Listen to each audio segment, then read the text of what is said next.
দেশের নারী সমাজের জীবনমান উন্নয়ন ও রান্নার দুর্ভোগ লাঘবে এক যুগান্তকারী পদক্ষেপের ঘোষণা দিয়েছেন প্রধানমন্ত্রী তারেক রহমান। সোমবার যশোরের এক জনসভায় তিনি এলপিজি কার্ড চালুর কথা জানান।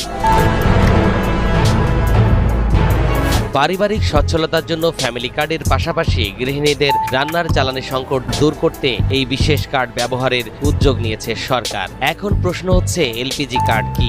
এলপিজি কার্ড হলো এমন এক বিশেষ সুবিধা সম্বলিত ডিজিটাল বা স্মার্ট কার্ড, যার মাধ্যমে নিবন্ধিত পরিবারের নারী সদস্যরা রান্নাবান্নার জন্য সাশ্রয়ী মূল্যে বিশেষ ভর্তুকিতে এলপিজি সিলিন্ডার গ্যাস পাবেন। মূলত রান্নার জন্য জ্বালানি সংগ্রহে মা বোনদের যে শারীরিক বা আধান লক্ষ্য। এখন পিরিয়ড হোক রেগুলার বা হেভি, প্রয়োজন মতো কনফিডেন্স আছে রেডি। Play with confidence.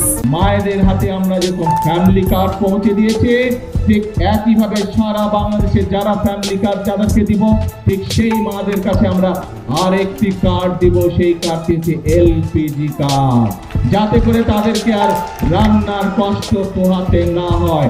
কারা পাবেন এই সুবিধা? সরকার প্রধানের ঘোষণা অনুযায়ী এই কার্ডের প্রাথমিক লক্ষ্য হচ্ছে দেশের সামগ্রিক নারী সমাজ, বিশেষ করে দুই শ্রেণীর নারীদের গুরুত্ব দিয়ে এই কার্ড বিতরণ করা হবে। ১. গ্রামীণ নারী, যারা লাকড়ি বা খড়কুটো কুড়িয়ে রান্না করতে গিয়ে ধোয়ার কারণে মারাত্মক ঝুঁকিতে থাকেন। ২. শহুরে নিম্ন ও মধ্যবিত্ত নারী, যাদের জন্য এলপিজি গ্যাসের উচ্চ মূল্য নিয়মিত বহন করা কঠিন হয়ে পড়ে। এলপিজি কার্ডে কি কি সুবিধা থাকতে পারে? যদিও এই প্রকল্পের পূর্ণাঙ্গ নীতিমালা এখনো প্রকাশ করা হয়নি, তবে প্রধানমন্ত্রীর বক্তব্য অনুযায়ী এই কার্ডে যে সকল সুবিধা থাকার সম্ভাবনা রয়েছে তা হলো, কার্ডধারী গৃহিণীরা বাজার মূল্যের চেয়ে অনেক কম দামে বা ভর্তুকি মূল্যে গ্যাস ক্রয়ের সুযোগ পাবেন। কার্ডের মাধ্যমে প্রতি মাসে একটি পরিবারের জন্য নির্দিষ্ট পরিমাণ গ্যাস সিলিন্ডার বরাদ্দ থাকতে পারে। ডিলার বা নির্দিষ্ট বিক্রয় কেন্দ্র থেকে কার্ড প্রদর্শন করে দ্রুত সিলিন্ডার গ্যাস রিফিল করার সুবিধাও থাকতে পারে।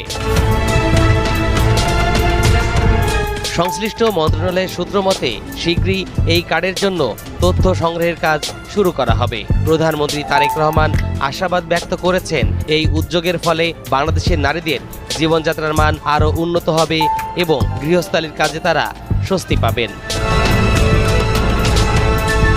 তরিকুল ইসলাম, এনটিভি অনলাইন।